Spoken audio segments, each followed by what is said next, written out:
আসসালামু আলাইকুম রহমতুল্লাহ। ছোট্ট বন্ধুরা, কেমন আছো তোমরা সবাই?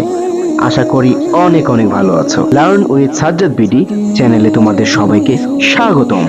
আজকে আমরা জানবো 5টি ফলের নাম, part 1। Hello friends, this is Sajjadur Rahman.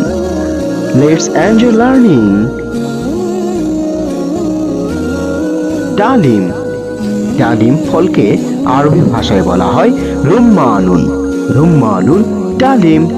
আর ইংরেজিতে বলা হয় পমিগ্রেনেট। পমিগ্রেনেট। কাঁঠাল, আমাদের জাতীয় ফল কাঁঠাল, ইংরেজিতে বলা হয় জ্যাকফ্রুট।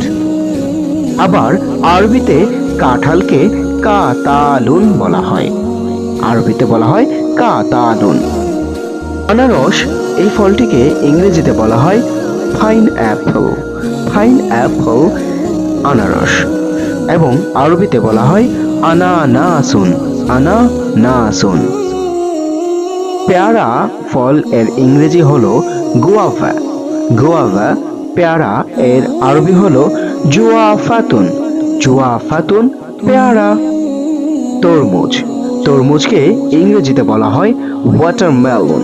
বিত্তিখুন। বিত্তিখুন তরমুজ। এই আপেলকে ইংরেজিতে বলা হয় আপেল, এবং আরবিতে বলা হয় তুফাহাতুন। আপেল, আপেল, এবং আরবিতে বলা হয় তুফাহাতুন। Thank you for watching and joining with us today. Thank you, like, share and subscribe. আবার দেখা হবে আমাদের নতুন কোনো ভিডিওতে, দ্বিতীয় পার্টে। ততক্ষণ আমাদের সাথেই থাকুন। ধন্যবাদ সবাইকে। আসসালামু আলাইকুম রহমতুল্লাহ।